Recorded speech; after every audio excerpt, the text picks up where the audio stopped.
তো আমরা দুই বান্ধবী মিলে কেকটা কেটে নিলাম। কেকটা কিন্তু দারুণ খেতে ছিল, কেকটা পুরো ম্যাঙ্গো ফ্লেভারের ছিল।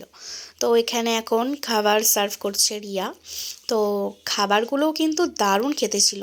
চিলি চিকেনটা কিন্তু খুব সুন্দর খেতে ছিল, একটু ঝাল হয়েছিল ঠিকই, আমি তো ভীষণ পরিমাণে ঝাল খাই। আর সববার ঝাল লেগেছে, আমার একারই খুব ভালো লেগেছে চিলি চিকেনটা। আর ফিশ ফিঙ্গারটা তো কোনো কথাই হবে না, দারুণ ছিল। যেমন গরম গরম আর তেমনি মুচমুচে ছিল।